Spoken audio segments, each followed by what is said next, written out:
प्यारे बच्चों, स्वागत है आपका हमारे YouTube चैनल मैथ इंडियंस में।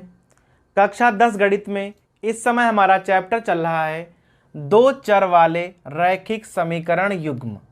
इसके पहले वीडियो में हमने प्रश्नावली 3.1 को हल किया था, जिसमें भाई हमने सवालों का बीजगणितीय और ग्राफी रूप बनाया था। अगर आपको वीडियो देखना है तो हमारी प्लेलिस्ट से आप देख सकते हो, लिंक डिस्क्रिप्शन में है। भाई इस वाले वीडियो में हम उससे आगे चलेंगे। अब भाई हम जानेंगे कि जो दो चर वाले रैखिक समीकरण होते हैं उनका व्यापक रूप क्या होता है। ax plus B Y plus c equal to 0। अगर हमें कोई एक समीकरण लिखना पड़े तो भाई उसका व्यापक रूप होता है ax plus B Y plus C बराबर 0। तो अगर भाई आपसे कह दे कि आप रैखिक समीकरण युग्म को लिखिए तो हम किस प्रकार से लिखते हैं। a1x plus b1y plus c1 बराबर 0।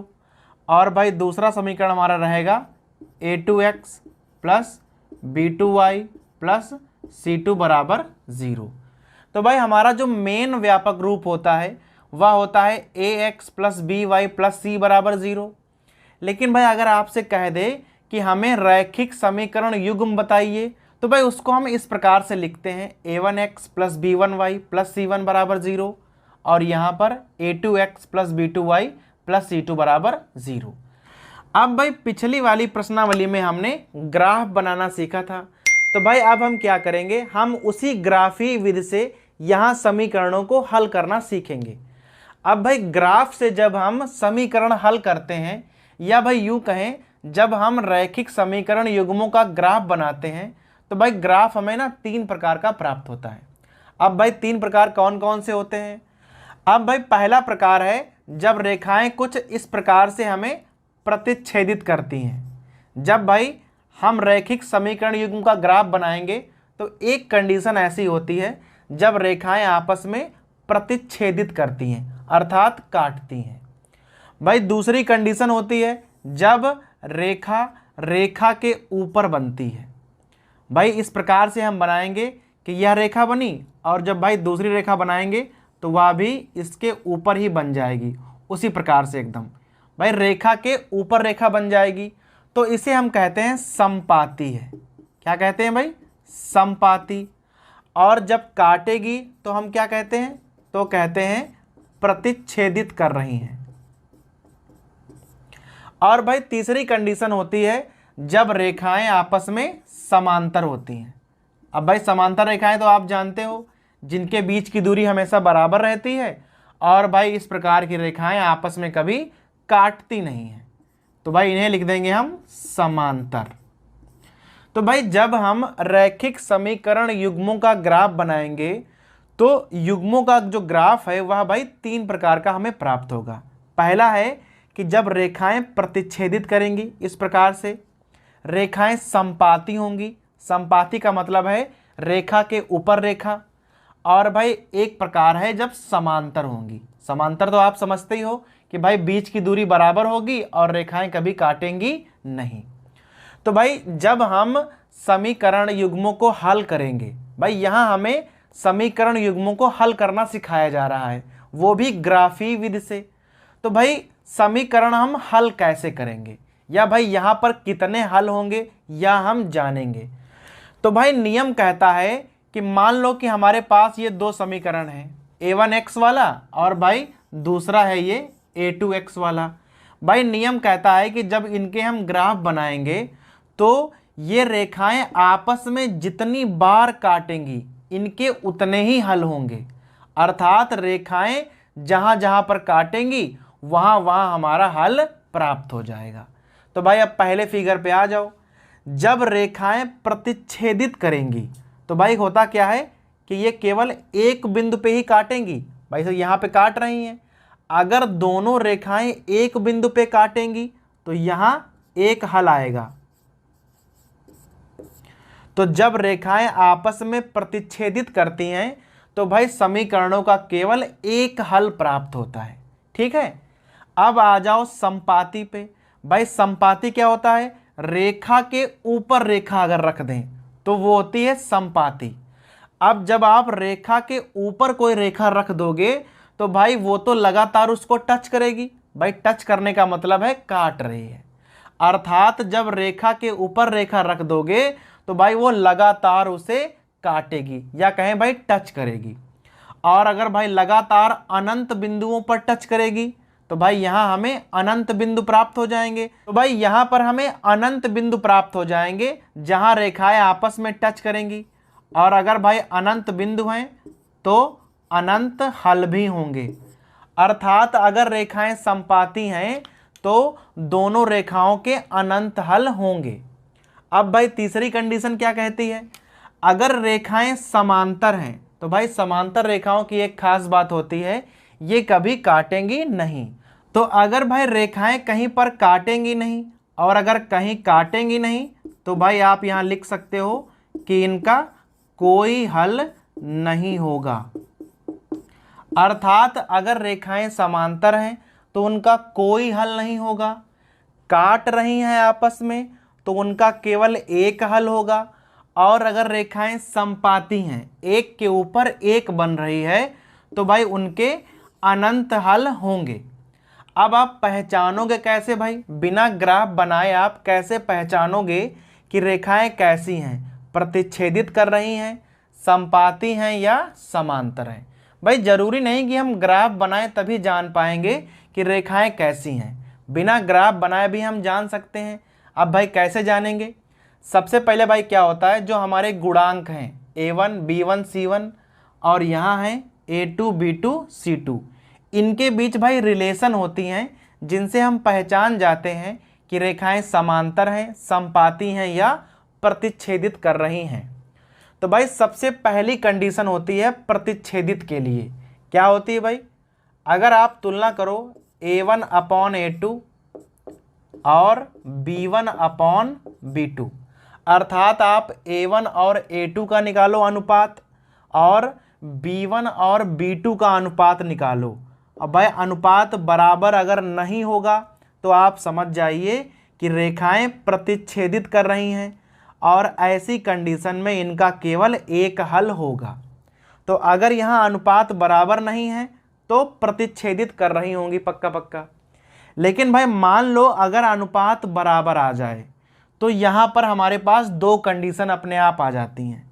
अगर अनुपात बराबर आ जाए तब, अगर कहीं पर a1 बराबर अगर कहीं पर भाई आ जाए कि a1 अपॉन a2 बराबर b1 अपॉन b2 तो दो कंडीशन बनेंगी। तो यहाँ पर भी वही लिख लो आप, a1 अपॉन a2 बराबर b1 अपॉन b2। तो भाई अगर इनका अनुपात बराबर निकल आया तो आप C1 और C2 को देख लो। तो भाई C1 और C2 का आप अनुपात निकालिए। अगर तीनों का ही अनुपात सेम सेम आ जाए, a1 अपॉन a2 बराबर b1 अपॉन b2 बराबर C1 अपॉन C2, अगर तीनों का अनुपात सेम हो तो भाई जान जाओ कि रेखाएं समपाती होंगी और इनके अनंत हल होंगे। लेकिन अगर दो तो बराबर आ गए परंतु अगर तीसरा बराबर ना आए तो भाई आप समझ जाओ कि रेखाएं समांतर हैं और इनका कोई हल नहीं होगा। तो भाई समझ गए कैसे देखना है आपको। सबसे पहले आपको a1 अपॉन a2 और b1 अपॉन b2 करना है। अगर बराबर नहीं हो रहे हैं तो आप समझ जाओ कि प्रतिच्छेदित करेंगी। लेकिन अगर भाई बाई चांस बराबर हो गए तो वहाँ पर दो चांस हैं, या तो समपाती और या समांतर। तो आप C1 अपॉन C2 को भी निकाल के देख लो। अगर C1 अपॉन C2 भी बराबर हो गया तो समपाती होंगी और अगर C1 अपॉन C2 बराबर नहीं हुआ तो रेखाएं समांतर होंगी और इनका कोई हल नहीं होगा। एक बात भाई यहाँ आपको और ध्यान रखनी है, अगर हमारे पास कोई दो समीकरण युग्म हैं और इनका कोई हल निकल आता है, हल चाहे एक हो और चाहे अनंत हो, अगर कोई हल निकल आया है तो कहा जाएगा कि ये संगत समीकरण है। कैसे हैं? संगत समीकरण। ये कब होता है? जब इनका कोई हल निकल आए। अब चाहे वह एक हल हो और चाहे वह अनंत हल हो, मतलब भाई हल होने चाहिए तो कहा जाएगा कि संगत है। अर्थात अगर समपाती है या प्रतिच्छेदित कर रही हैं, दोनों में से कोई कंडीशन आ जाए तो भाई कहा जाएगा कि समीकरण कैसा है, संगत है। लेकिन अगर भाई रेखाएं समांतर हैं तो यहाँ पर कोई हल निकलेगा नहीं, अर्थात भाई जब समीकरणों के हल ही नहीं निकलेंगे तो भाई उन्हें बनाने से क्या फ़ायदा निकला, अर्थात यहाँ कहा जाएगा कि हमारे दोनों ही समीकरण असंगत हैं, संगत नहीं है। तो भाई ध्यान रखना है, संगत दो कंडीशन में होते हैं, या तो एक हल हो या अनंत हल हो। सीधी सी बात ये होती है कि अगर कोई हल है तो संगत है और अगर कोई हल नहीं है तो असंगत है।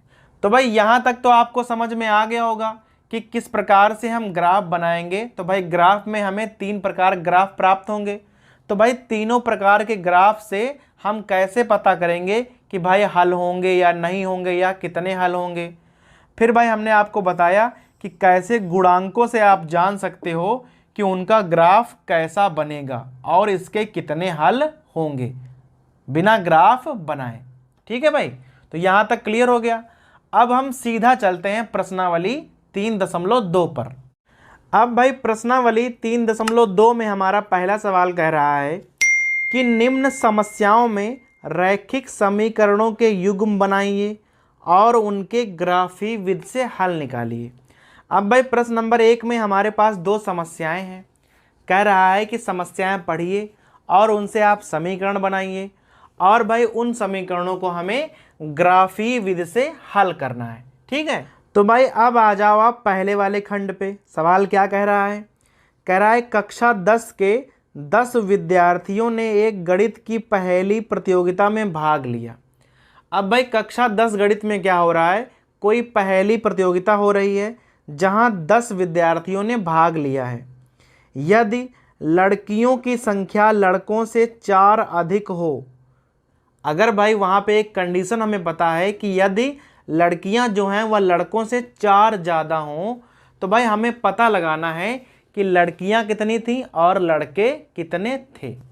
तो भाई क्या करना है, यहाँ पे आपके पास दो चीज़ें हैं, तो भाई हम क्या करेंगे, भाई दोनों ही चीज़ें मान लेंगे। यहाँ आ जाओ, माना लड़कों की संख्या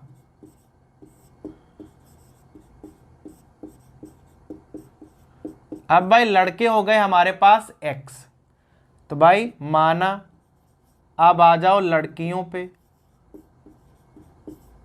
लड़कियों की संख्या हो जाएगी y। तो भाई सबसे पहले हमने क्या किया कि लड़कों की संख्या x मान ली, लड़कियों की संख्या मान ली y।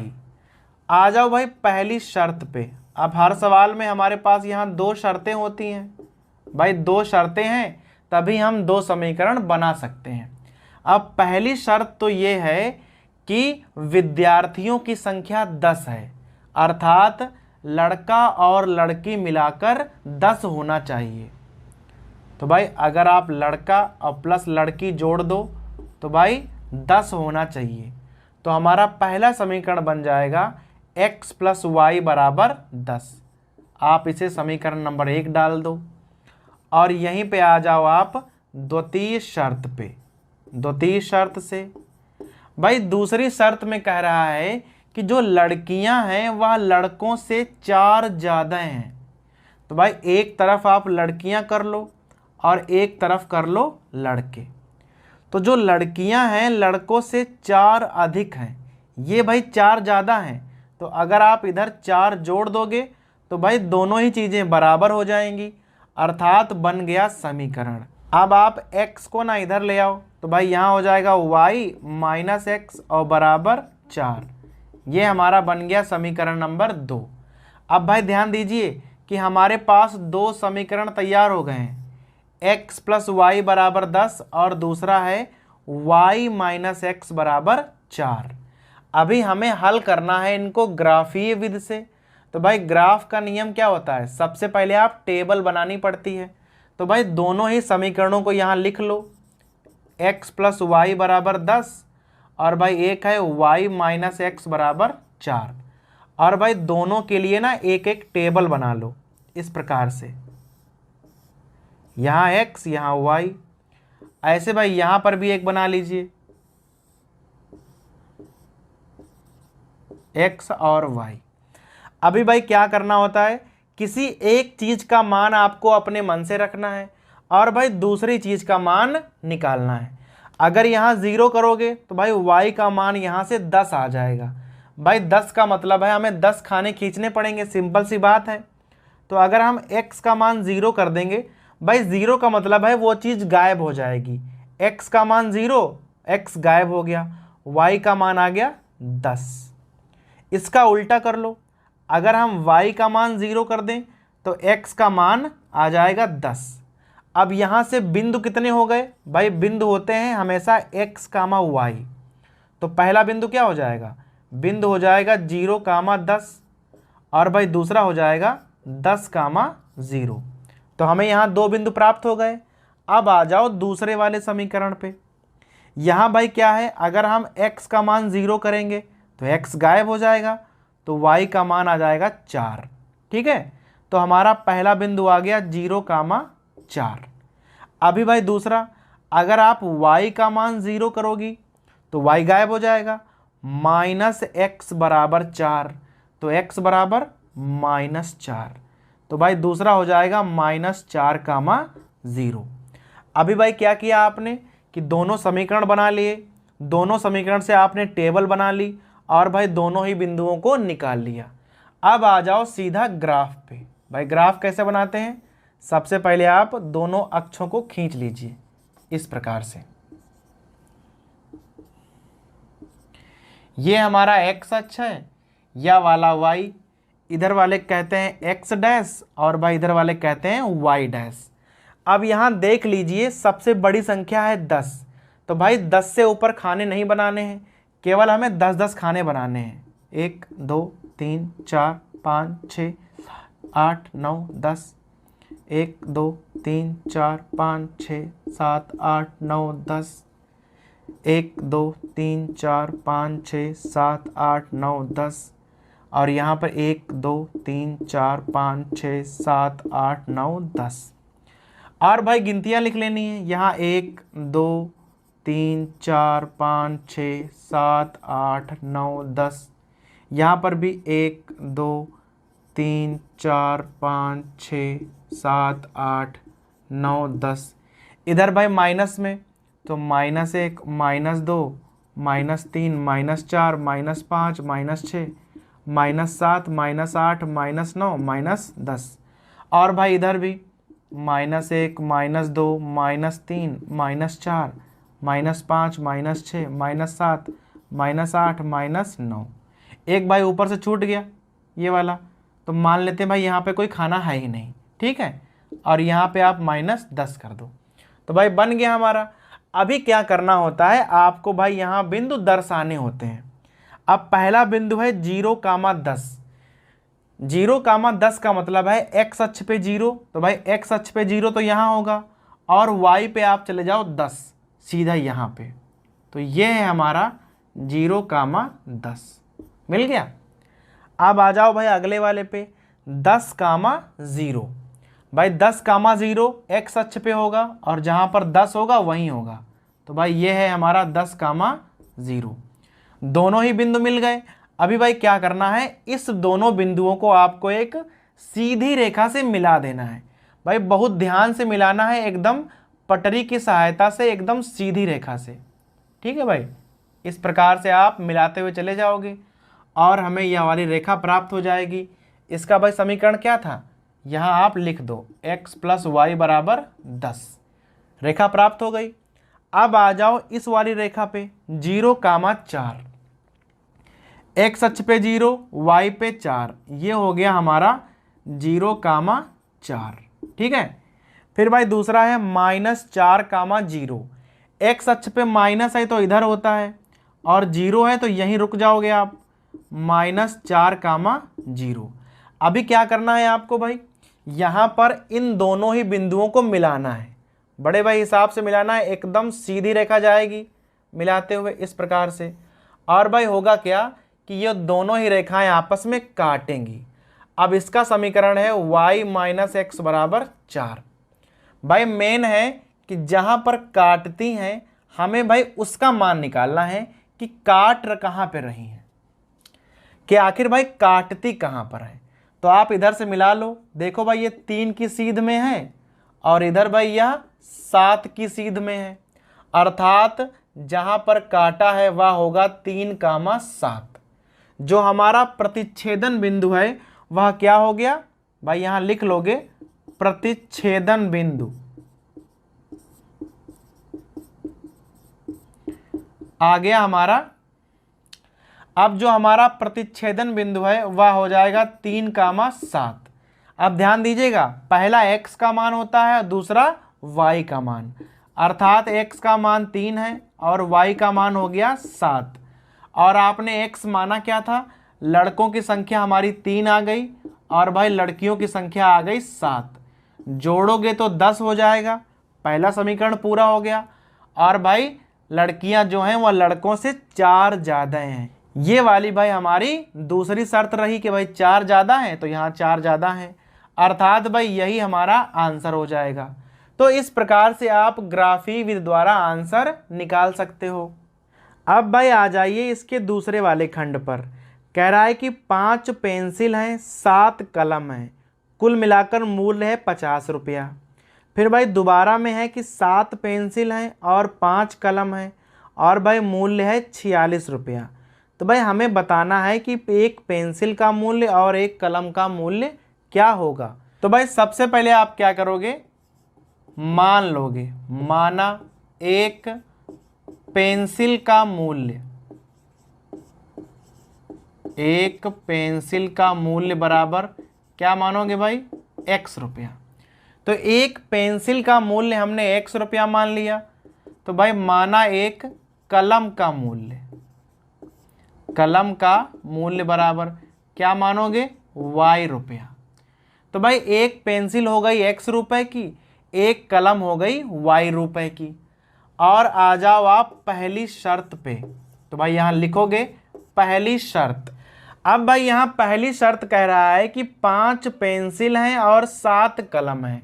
तो भाई ध्यान दीजिए, एक पेंसिल x रुपए की, तो 5 पेंसिल 5x रुपए की, भाई गुणा करनी पड़ती है। ऐसे ही एक कलम है y रुपए की, तो 7 कलमें 7y रुपए की। और भाई दोनों ही आपने खरीदी हैं तो 50 रुपए आपसे पड़े हैं। तो भाई ये बन गया हमारा पहला समीकरण। आ जाओ भाई दूसरी शर्त पे, द्वितीय शर्त से। अभी कह रहा है कि दोबारा में आपने 7 पेंसिल खरीद डाली। तो भाई एक पेंसिल x रुपए की, तो 7 पेंसिल 7x रुपए की।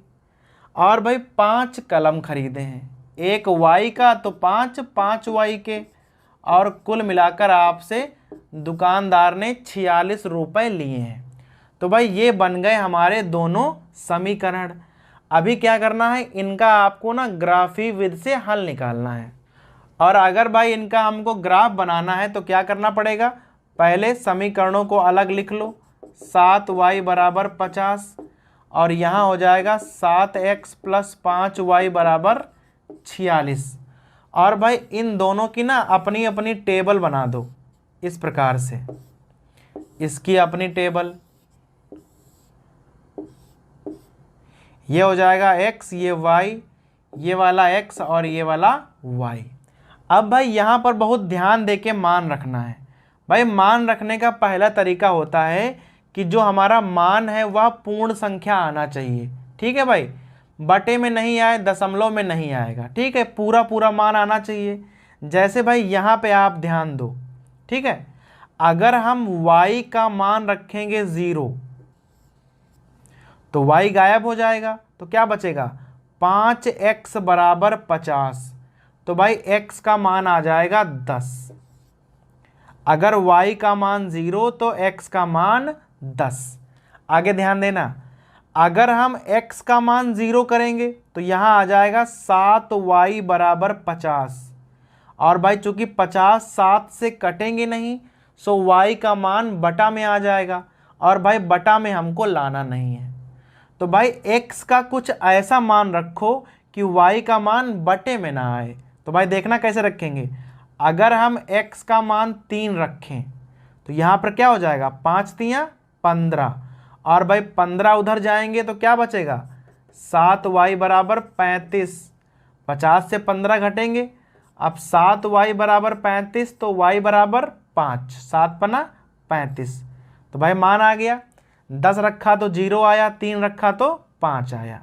हमारे दोनों बिंदु तैयार हो गए, 10 कामा 0 और 3 कामा 5। आगे चलते हैं भाई, यहाँ पे आ जाओ। अभी जो 46 है वो ना तो 7 से कटेगा ना 5 से कटेगा, तो आप यहाँ 0 नहीं रख सकते हो। पहली बात, 0 के अलावा कुछ ट्राई करेंगे। जैसे देखना, अगर हम x का मान 3 रखें तो यहाँ कितना हो जाएगा, 7 तियाँ 21। 21 इधर जाएंगे तो घटेंगे। अब आप 46 से 21 घटाओ तो कितना बचेगा, बचेगा 25। अर्थात 5y का मान क्या आ जाएगा, 25। तो y का मान 5 आएगा। तो यहाँ पे हो जाएगा 3 कामा 5। आगे चलो। अब भाई यहाँ आप x का कोई और मान ट्राई कर लो। x का ऐसा मान रखो कि भाई यहाँ पर घटाकर संख्या ऐसी आए जो कि 5 से कट जाए, ताकि भाई y का मान पूरा पूरा आ सके। अब भाई अगर आप कोई संख्या प्लस में रखोगे तब तो भाई पूरा पूरा आना नहीं है। तो हम क्या करेंगे, हम x बराबर ना -2 रखने वाले हैं। तो यहाँ पे क्या आ जाएगा, 7 दूनी 14, वो भी माइनस के। 14 उधर जाएंगे तो प्लस के हो जाएंगे। तो भाई 46 + 14 कितने होते हैं, 60। और जो 60 हैं वो 5 से कट जाएंगे, 12 पंचे 60, पूरा पूरा आ गया, -2 कामा 12। भाई दोनों ही बिंदु प्राप्त हो गए। लेकिन भाई यहाँ अगर आप बिंदुओं पे गौर करो तो देख लो, एक बिंदु कॉमन है जो दोनों में है। तो अगर भाई आपसे कोई बिंदु कॉमन आ जाता है तो आप तुरंत समझ जाओ यही उत्तर होगा। जब भी आप ग्राफ बनाओगे यही आंसर आएगा। बस भाई आपको केवल ग्राफ बनाना है। सबसे पहले आप अक्षों को खींच लो इस प्रकार से। ये हो गया हमारा x, ये हो गया y। अब भाई देख लो हमें खाने कितने कितने बनाने हैं। x अक्ष पर सबसे बड़ी संख्या है 10 और भाई y पर सबसे बड़ी संख्या है 12। तो भाई उसी प्रकार से बना लो। 1 2 3 4 5 6 7 8 9 10। 1 2 3 4 5 6 7 8 9 10। y पर 12 कर लो। 1 2 3 4 5 6 7 8 9 10 11 12। 1 2 3 4 5 6 7 8 9 10 11 12। अब भाई गिनतियां डाल लो, 1 2 3, इस प्रकार से भाई गिनतियां डाल लीजिए। यहां पर भी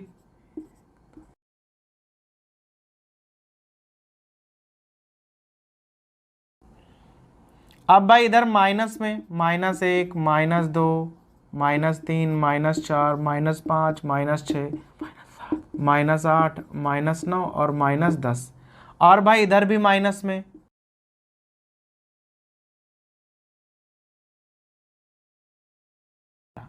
तो भाई इस प्रकार से आप गिनतियां डाल लीजिए। अभी क्या करना है, पहला हमारा बिंदु है 10 कामा 0। अब 10 कामा 0 है तो यह x अक्ष पर होगा, क्योंकि भाई यहाँ y तो 0 है। तो हमारा बिंदु हो गया ये 10 कामा 0। थोड़ा सा उसे भाई आप बोल्ड कर दीजिए ताकि भाई आपको दूर से दिख जाए वो 10 कामा 0 है। दूसरा बिंदु है 3 कामा 5। अब भाई 3 कामा 5 कहाँ मिलेगा, 3 ये है और भाई 5 ऊपर चले जाओ तो बिल्कुल यहाँ पर होना चाहिए। भाई ये हो गया हमारा 3 कामा 5। अभी क्या करना है आपको, दोनों ही बिंदु भाई मिला देने हैं। एकदम सीधी रेखा से मिलाना है भाई आपको, पटरी की सहायता से।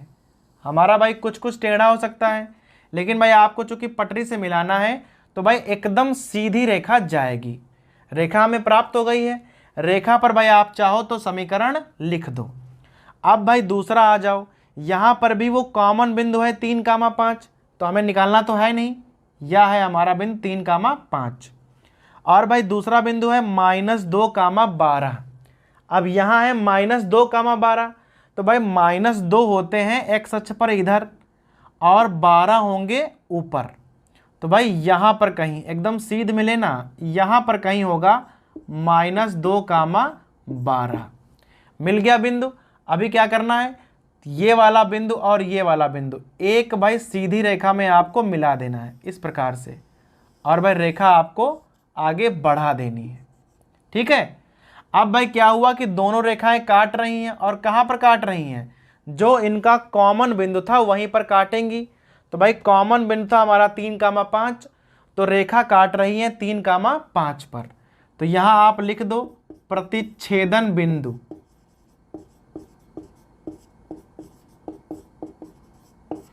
क्या हो जाएगा 3,5, ये वाला x का मान, और भाई बाद वाला हमेशा y का मान होता है।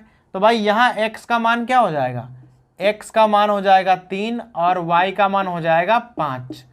अर्थात भाई पेंसिल का मूल्य है 3 रुपया और कलम का मूल्य है 5 रुपया।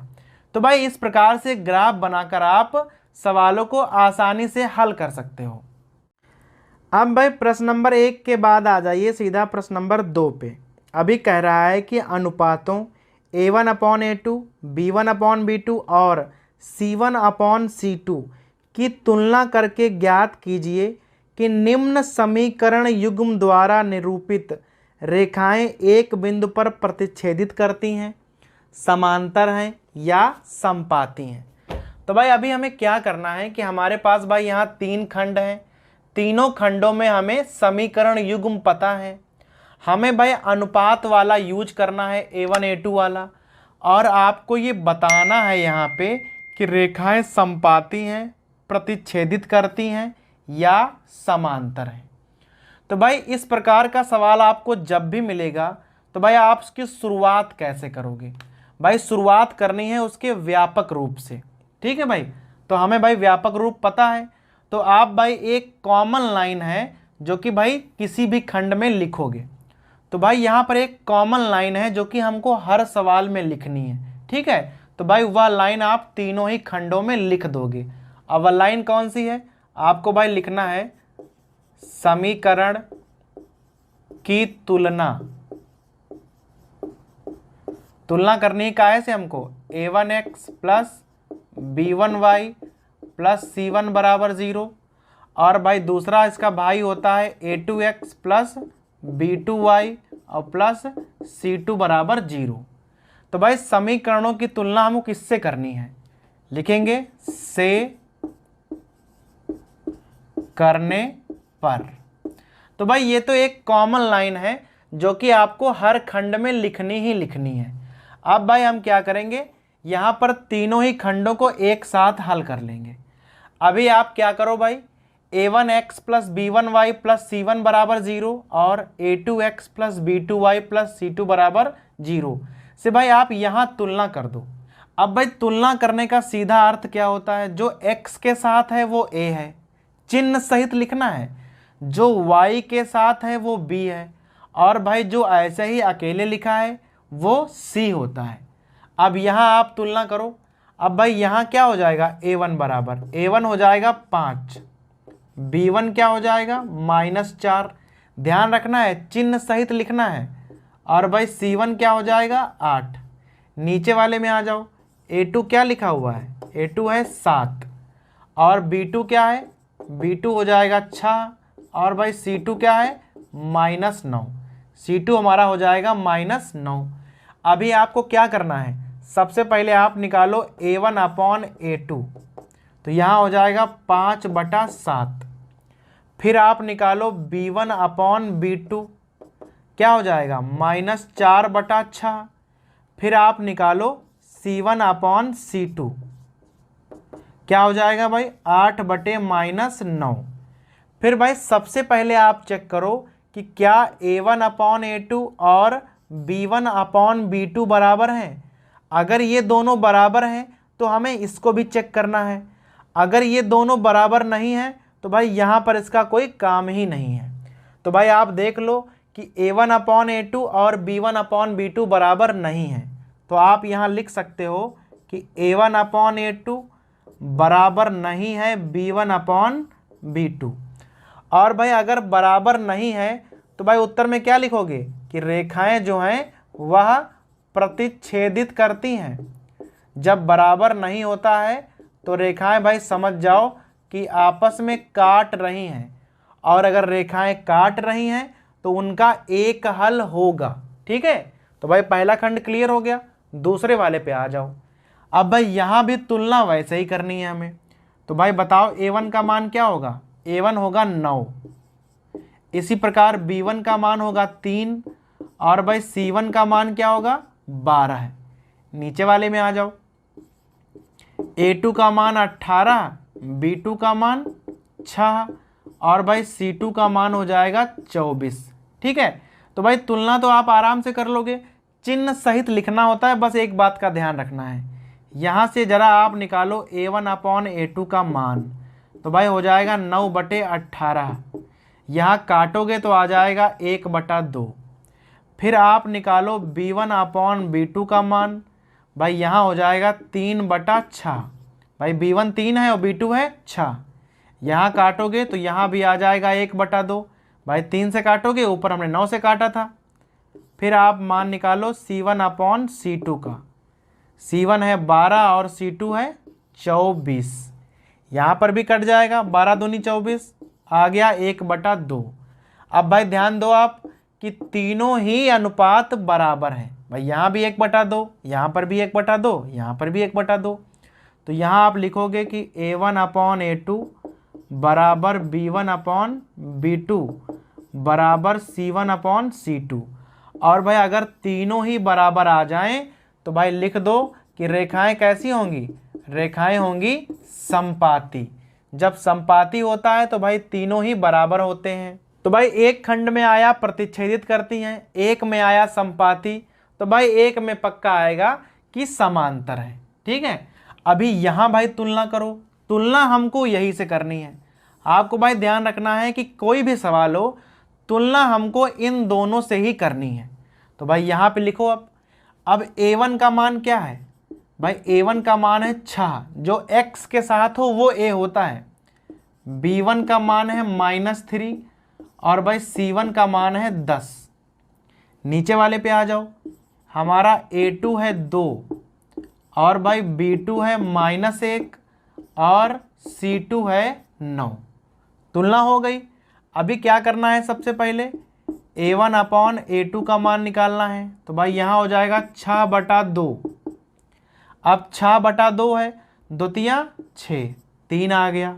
आगे चलो B1 अपॉन B2। भाई B1 का मान क्या है? -3 और B2 का मान है -1। माइनस माइनस कैंसिल, कितना आ जाएगा? 3। देखा भाई, दोनों ही बराबर आ गए। तो C1 भी चेक कर लो। C1 अपॉन C2 बराबर, भाई C1 का मान है 10 और भाई C2 का मान है 9। ये तो कटेंगे नहीं, तो भाई बराबर आया नहीं। दो जगह बराबर हुआ पर ये वाला बराबर नहीं हुआ। अर्थात लिखोगे A1 अपॉन A2 बराबर B1 अपॉन B2 बराबर नहीं है C1 अपॉन C2। और ऐसा कब होता है? ऐसा भाई तब होता है जब रेखाएं समांतर होती हैं। अर्थात भाई यहाँ पर दोनों ही रेखाएं समांतर होंगी। तो भाई तीनों ही खंड हो गए। एक में आया प्रतिच्छेदित करती हैं, एक में समपाती और भाई एक में आया समांतर है। तो भाई इस प्रकार हमारा दूसरा प्रश्न हो गया। अब भाई चूंकि वीडियो काफ़ी लंबा हो रहा है तो भाई जो आगे के प्रश्न हैं वह हम अगले वीडियो में करेंगे।